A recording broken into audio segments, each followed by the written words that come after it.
Yata for the sound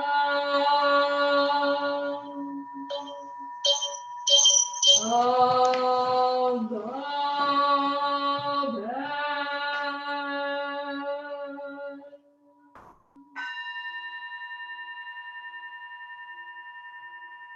Mind calm, body at ease, breathing quiet, sentiment benevolent.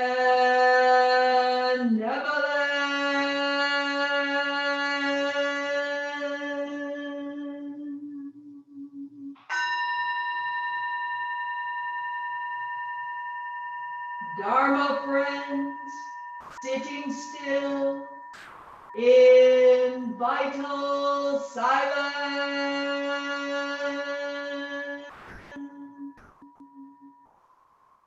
wanting nothing, we practice eco-Buddhism together.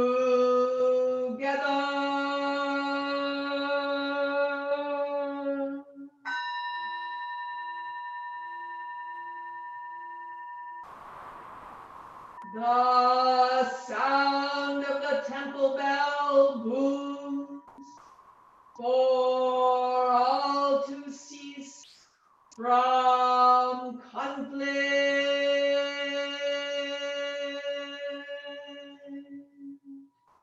May the way of Buddha usher in the dawn of non-violent global village forever.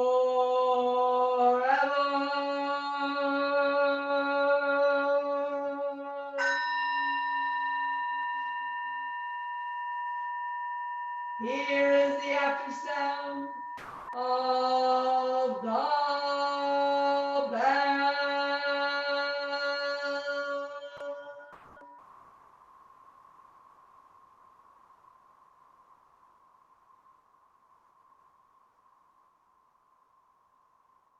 Thunder of silence, light after Dharma rain.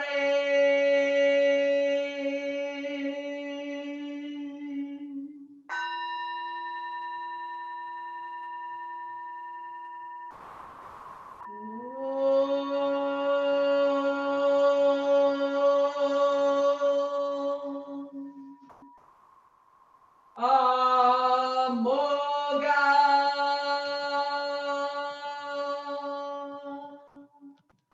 Vairocana Mahamudra.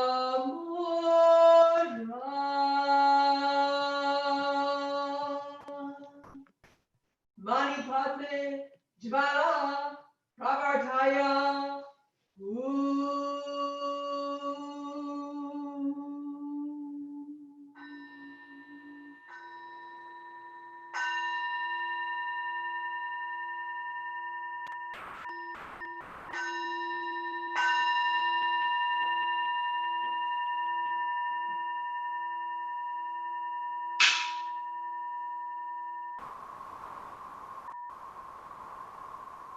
Please stand for the recitation and chanting of the three refuges.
She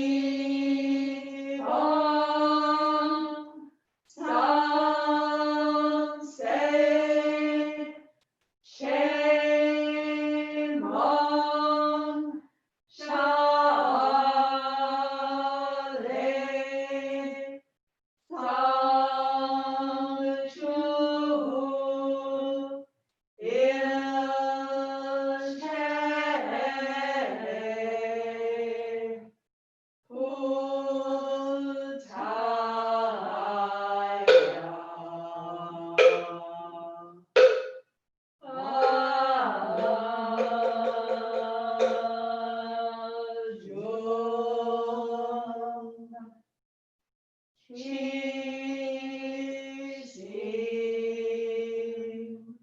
Quim Yong Ne Shivam Sam Se Shemam Chale Samju Ilshe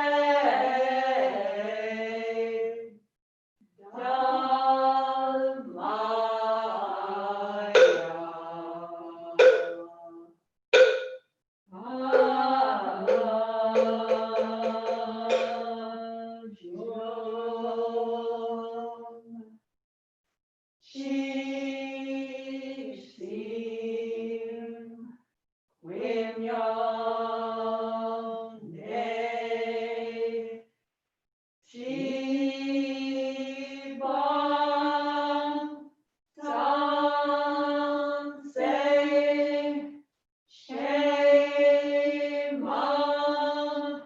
Chale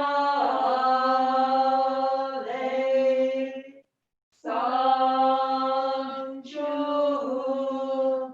Ilshe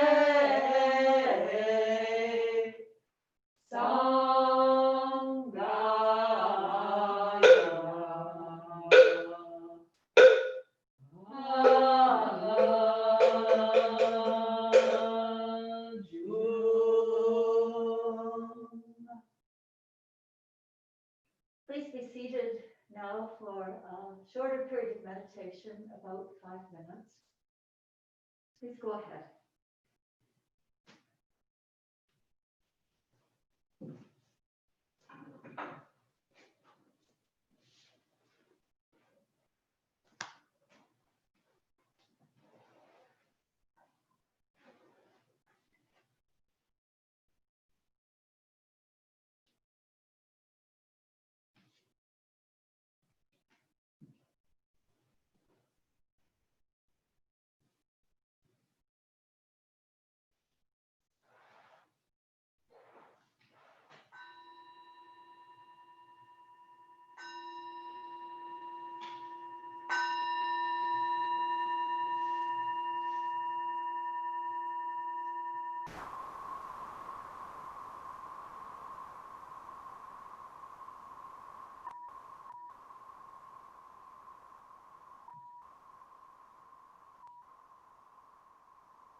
Please follow along with these simple mindfulness exercises.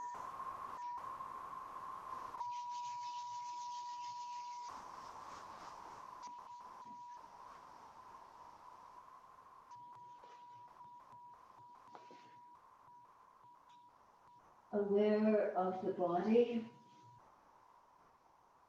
with each practice, and also of the breath.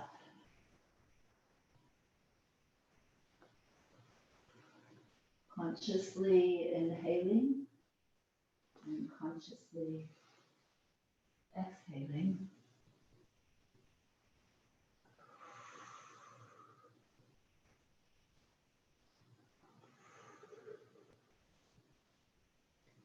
Especially inhaling as the body opens.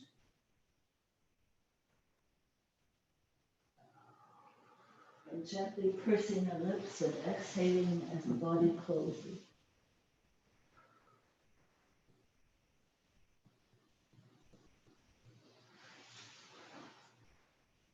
Just this.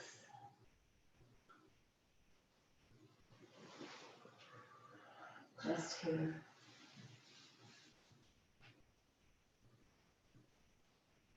Just now.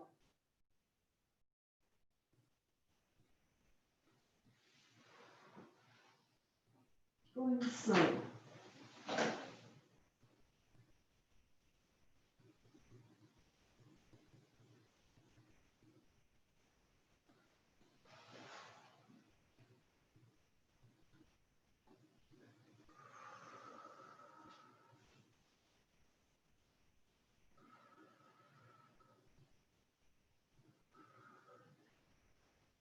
Keeping the spine straight, the hip bones a little forward. Twisting eyes around as far as they can look. Inhaling forward and exhaling back.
Right, could you please draw a little nearer?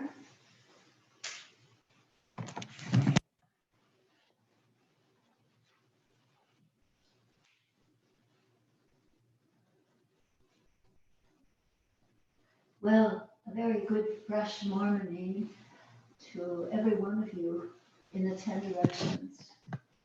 It's always good to check the chat after our services to see that some of you are tuning in from quite distances and some of you are tuning in from down the block. Yeah. We have a special Dharma talk this morning from one of our Dharma students. And to begin that talk, I would like to share a little story that really comes from our Korean Buddhist tradition. On Sunday mornings, before we come to you, I have the pleasure most of the time to go out and gather flowers for the altar. And this morning when I was out gathering flowers, I saw that the Rose of Sharon bush tree on Woodlawn just outside our fence was just full of blooms. And I looked at them carefully. This is what they look like. Sometimes they're different colors depending on the soil that they're growing in. I think that's it anyway. But as I looked at this, I was just looking at the details, and the story of one of our Korean ancestors, Mangam Sunam, came to mind. Because this is the Korean national flower, South Korea. People in Korea see these flowers a lot. And I'm sure Mangam Sunam did, because he lived in a time when there was a lot of challenge and even war and poverty, and he would often go to the fields to work with his students. And he would come up with good pithy stories and sayings for them. One of the things, he was a calligrapher. Because there wasn't much money at that time, he used when the flower was finished, the dried up petals as a calligraphy brush. And one of his very most famous pieces of calligraphy said, "The world is a single flower." And you can tell it was done with the Rose of Sharon, an old flower, because it's kind of ragged, the calligraphy. So whenever I see the Rose of Sharon, I think of that koan, almost koan, "The world is a single flower." Yeah. Think about that, because we're in a time when we need to have an experience with the truth of that world is a single flower. Wonder, wonder, wonder. Okay, so I'm very happy to introduce one of our senior Dharma students. She has been participating in our Maitreya Buddhist Seminary for more than 3 years. She's a very sincere, generous student. And this year,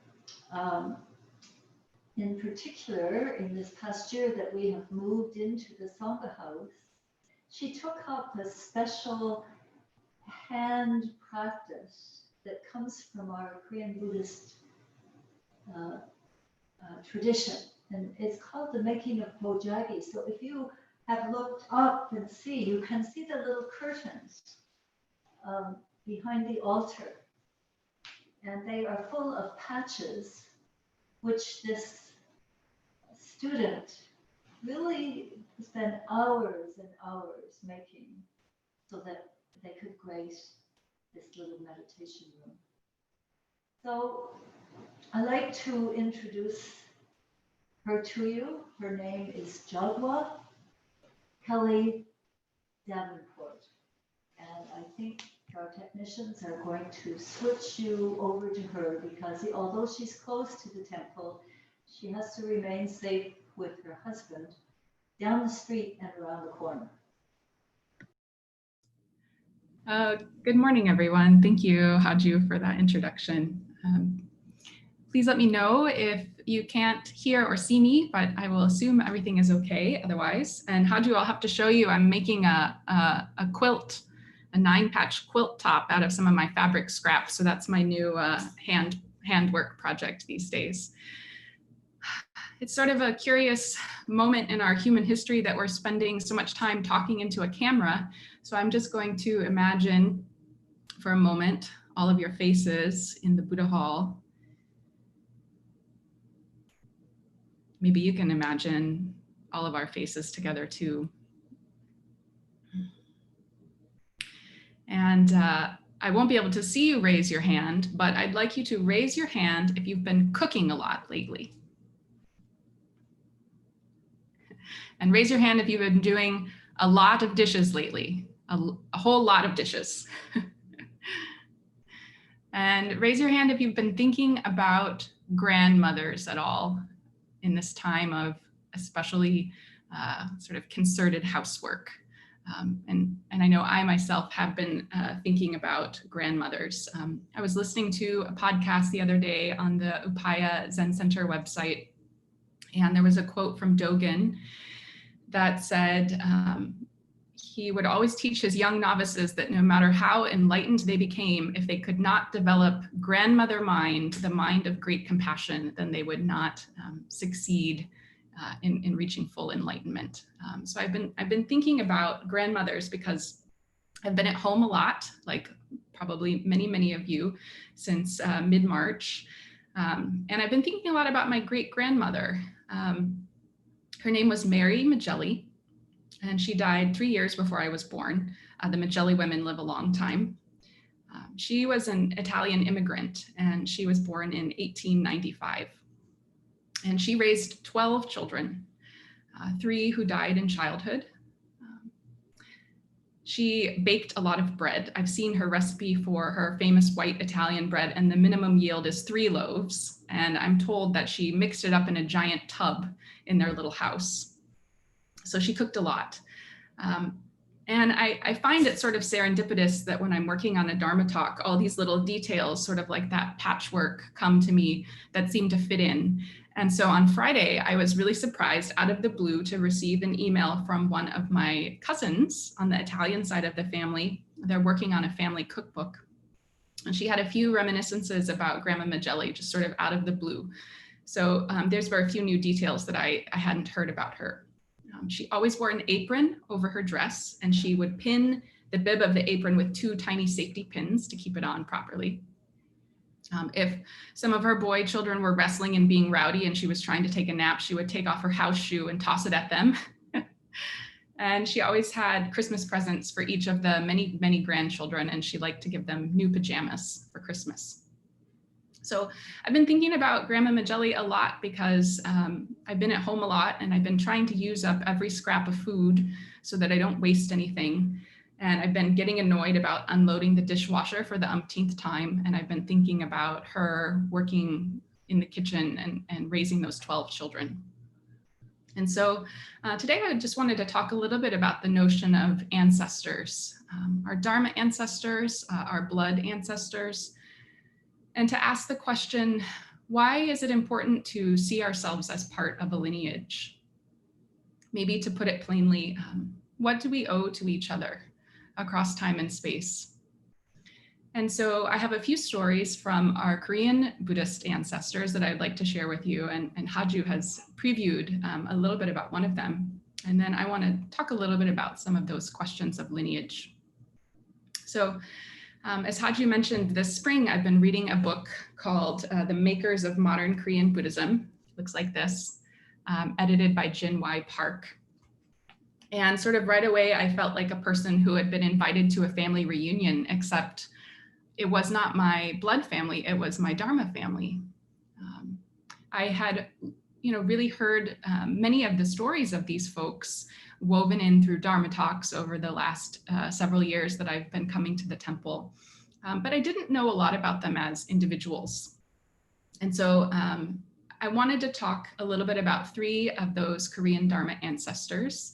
Their names are Yongsang, Mangang, who Haju told the flower story about, and Kim Iryap, one of our famous female Dharma ancestors.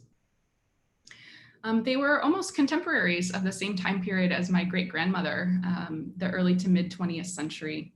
And they lived during a time of very swift cultural modernization, as well as the trauma of war and colonization by the Japanese at that time. And as I was reading about the makers of modern Korean Buddhism, of course, our own country was experiencing its own uprising against racialized police brutality. And so I was especially interested to read, how did our ancestors approach, through spiritual practice, a similar time of upheaval? So I want to highlight a few of those details as we look at each of their stories. Okay, so Yongsang is our first Dharma ancestor. He was born in 1864 and died in 1940. And you may not know this, but Buddhism in Korea actually had a lot of ups and downs in terms of its cultural acceptance and sort of cultural predominance in the country. And so for several hundred years, for example, leading up to the early modern period, monks were not allowed to go into urban areas. They were kept secluded in mountain monasteries. And there was a sort of persecution of Buddhism of the government and culturally. And so Yongsang is remembered in part because he helped to revitalize the practice of Korean Buddhism after 500 years of anti-Buddhist rule in the country. So a few details about him so we can get to know him. It is said that he had multiple awakening experiences throughout his life, beginning with reciting the Great Compassion Dharani, which Jin Wai Park translates as the spell of great compassion, which I love that translation. And I was quite taken with this detail because I've heard Haju tell the story many times of monks who have awakened through their chanting practice, and I felt like I was meeting one finally for the first time. Yongsang was intent on defining what he called a revolutionary people's religion in Korea, and he wanted to revitalize religion by addressing the problems of the time. So deeply connected to this work was his desire to bring Korean Buddhist practice sort of out of the mountain monasteries where it was secluded and into population centers where lay people could take part and learn about the tradition. In fact, he popularized holding Buddhist services on Sundays, which is, of course, a practice that we still carry on today. And then part of his perspective on the Dharma was that whatever type of humble work that you're doing, whatever type of professional work you might be doing, you can bring the Dharma into that work. So he had a practice that he called Sun agricultural Buddhism. And of course, Sun is the Korean word for what we call Zen here in America, because it's a more widely known term. So he started an orchard. And here's just a section of the book talking about his philosophy about kind of bringing the Dharma into everyday life.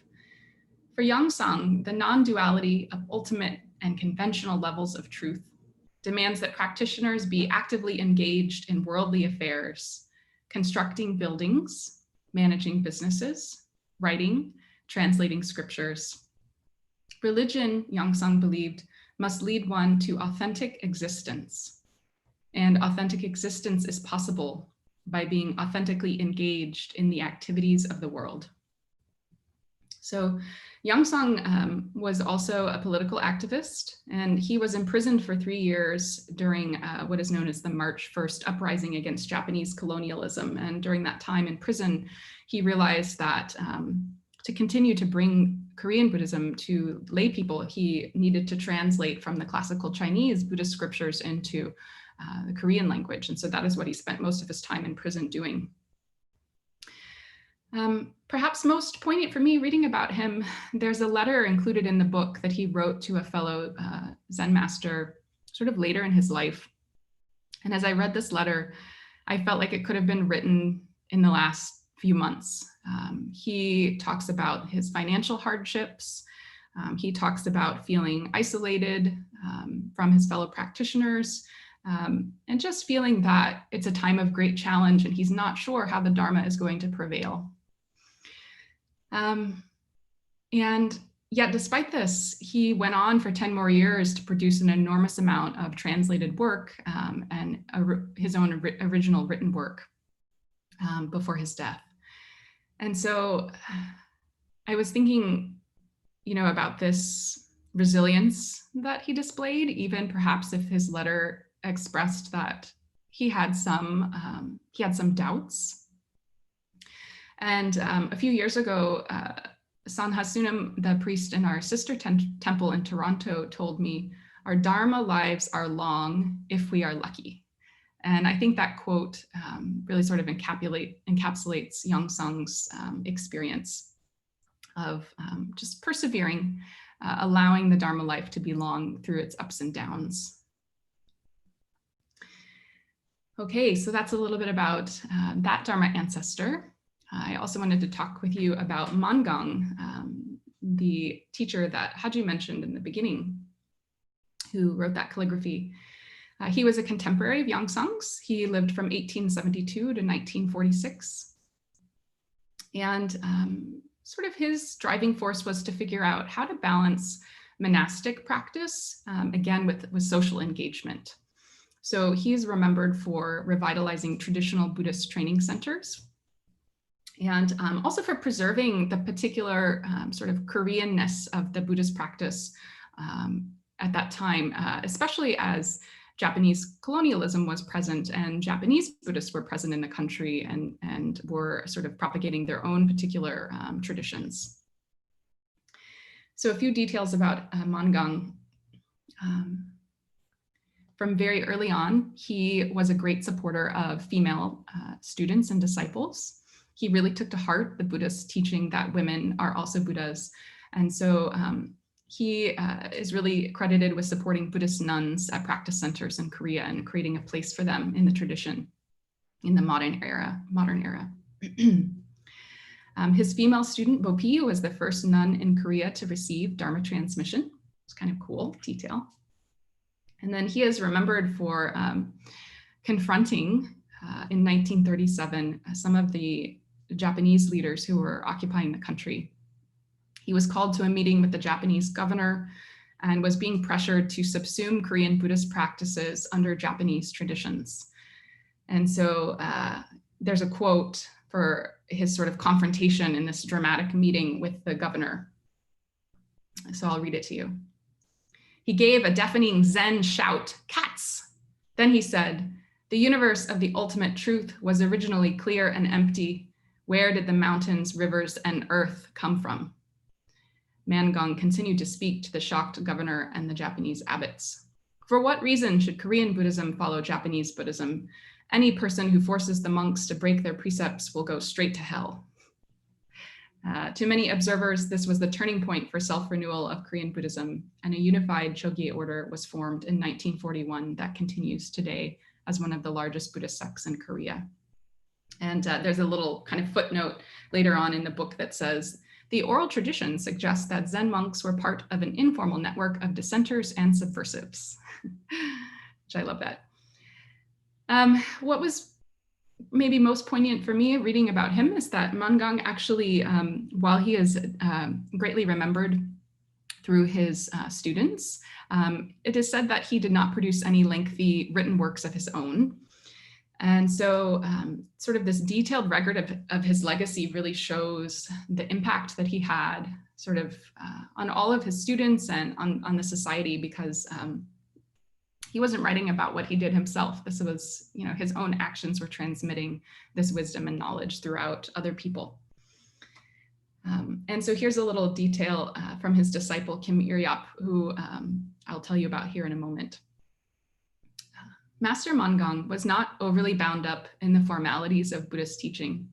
He was a multifaceted person of culture who embodied both principle and phenomenon.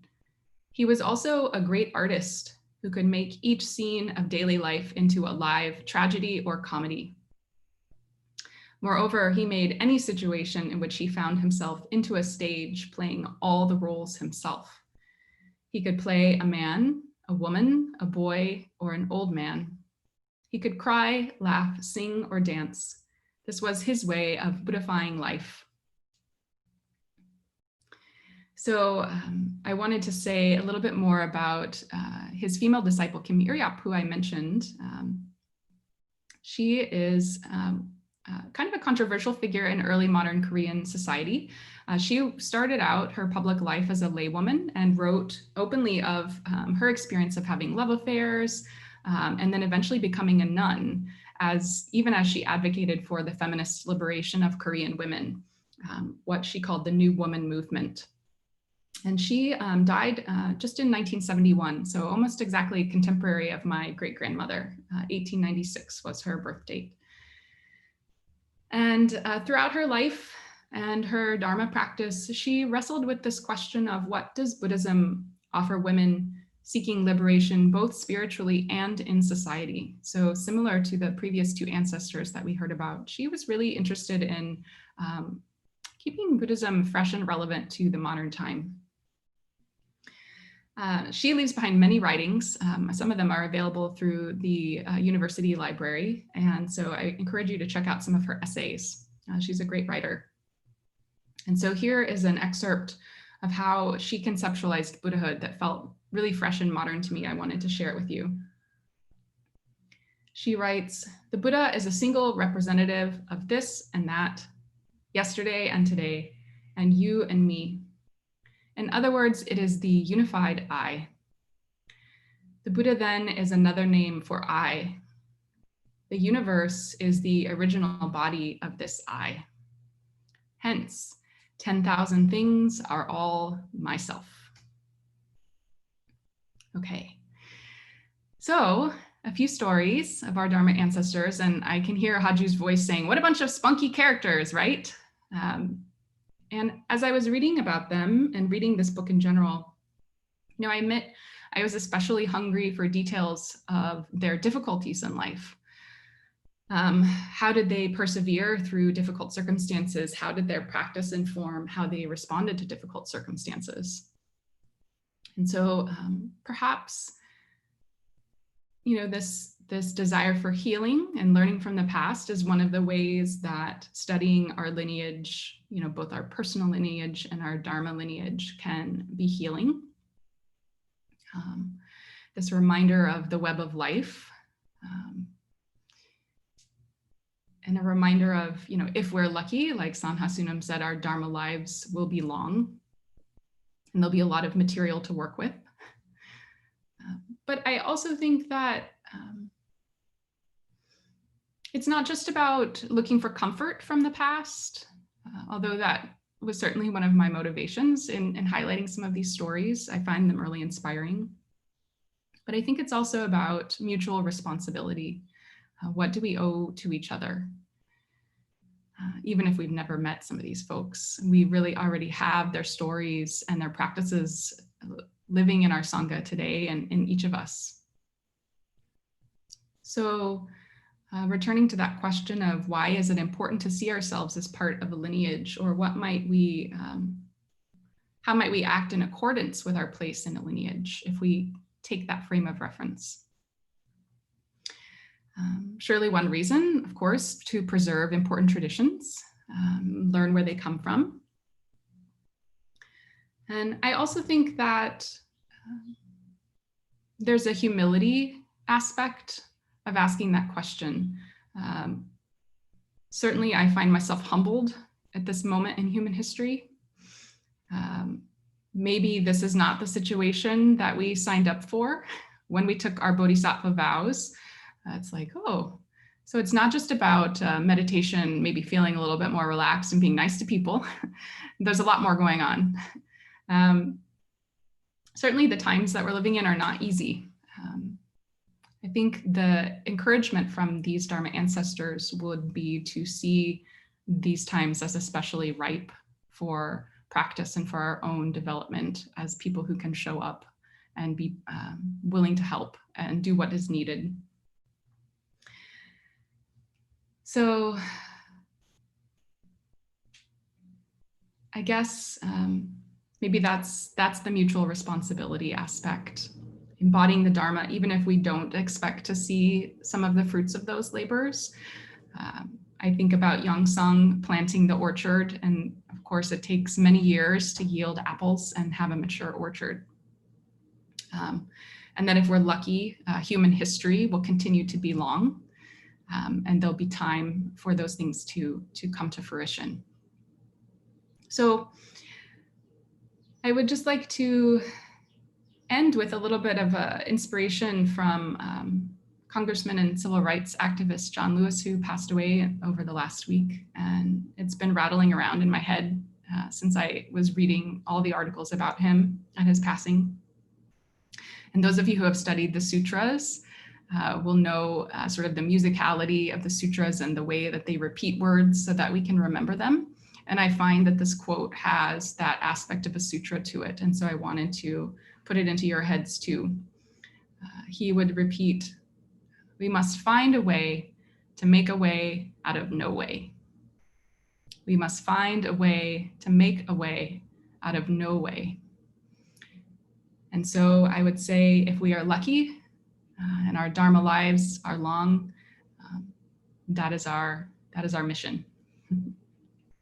So making bow, appreciating all of you, just imagining smiles out there, wherever you are. Thank you for listening, and I will hand it back over to Haju and crew in Ann Arbor.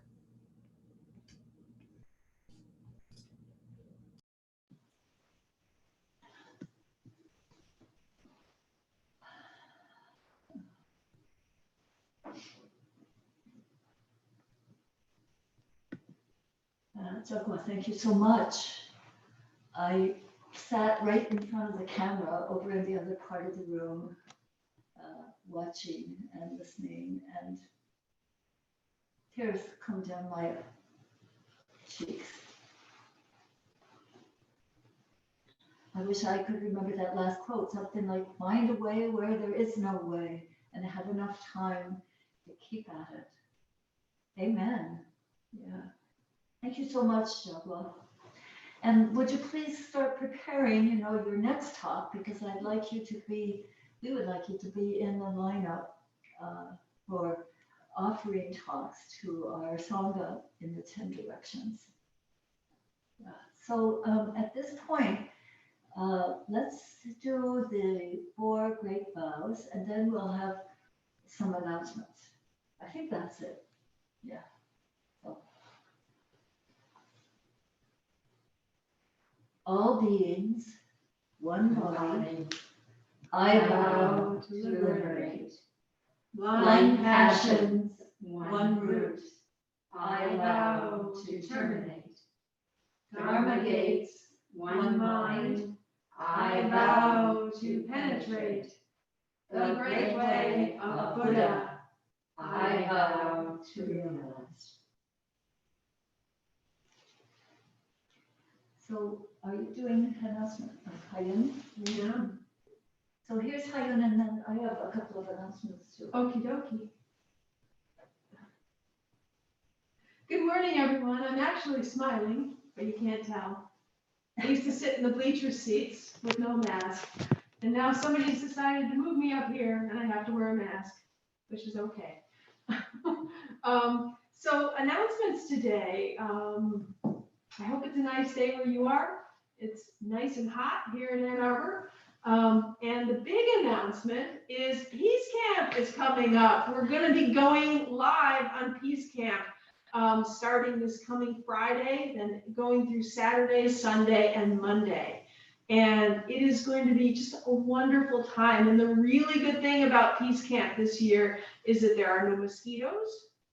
There are no tents for those of you who don't like tents. There's no rain because you'll be sitting in the comfort of your own living room as you participate in Peace Camp. So that means we can be open to a lot more people. Obviously, those of us who love going and have gone for years have our hearts in being together, and we wish we were, but we've certainly made the best of it. And our team that has been championing, our committee that's been putting on virtual Peace Camp has done an amazing job.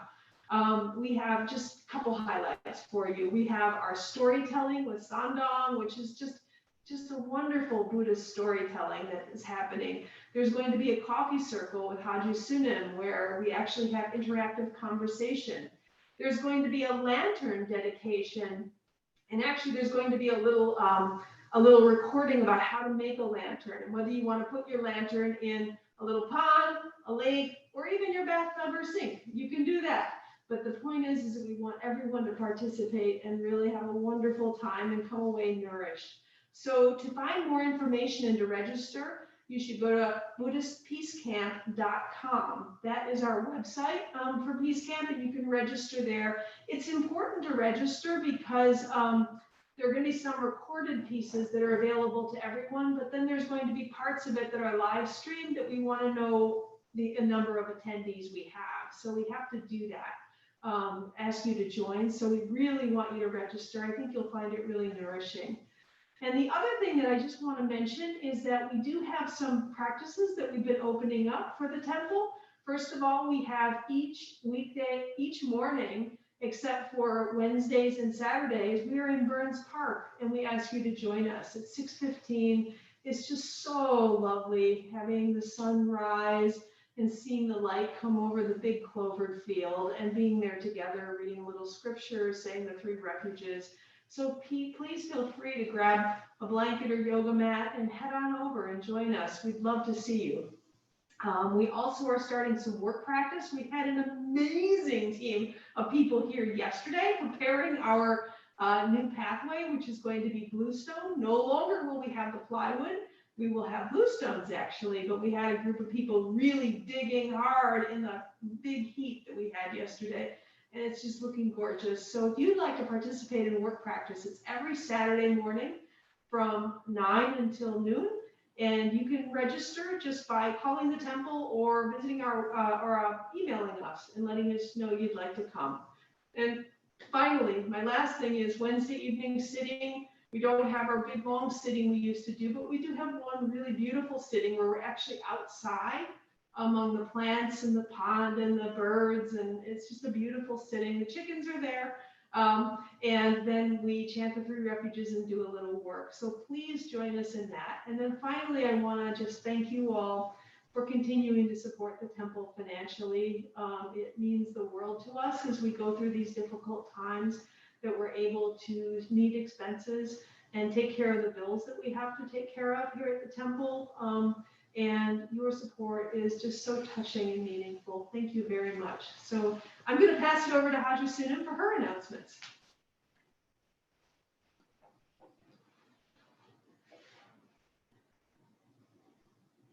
Thank you, Hayun. It's wonderful to feel the enthusiasm through the mask. A couple of things. The first one that I'd like to suggest is that I think there's quite a few of you who don't receive our e-bulletin. And so a lot of news that we have comes weekly out in the e-bulletin, including correspondence from our members, little Dharma, wonderful pictures. I think it's inspiring, but most of all, it's informative of what our offerings are. So the way to get on that weekly e-bulletin list is to just email us at AnnArborZenTemple@gmail.com and let us know that you'd like to receive the e-bulletin. We have a feeling that there's a lot of you that don't receive that and so don't have the links that you really need, for instance, to the Refuge Dharma at noon today, and to a special Dharma group for women on Saturday, Women in Refuge, etc. And also at this time for my announcements, I'd like to welcome 2 new members. It's interesting that when we're mainly online and not live, still people have become interested in membership. So I'd like to welcome our latest 2 members. The first is Nochal Liz Walton, who lives in California. We've known her for a long time, and I think her first loyalty is always to Chicago, where she started. But we're very appreciative of her support and her interest in this temple as well. So thank you very much, Nochal. And then the second new member is Paula Frank, who recently took the precepts and actually has been coming on and off to the temple for many years. So Pawan, for you to formalize your membership like this is very an act of support, and also very touching that it means something to you to support the work of the temple. And there are a lot of others who have showed that support, leaving a bag of vegetables, look like straight from the garden, sending a really generous check to help us with some special projects that we have right now, etc. So I just want to express my deep gratitude. I think we all do, to all of you spunky people out there. May you continue in your own lives and as you reach out to have a flair for spunkiness and the Dharma. Yeah. Mo, is there anything that you have that has been missed by Ayun and me? I think those were very comprehensive announcements, very complete. Thank you very much. Okay. So thanks, Spencer, for being our tech person this morning, and may you all be well, safe, have a long Dharma lives so that we can keep doing the work we have to do. Bye. Jamogat samnida jalgashayo. See you next week.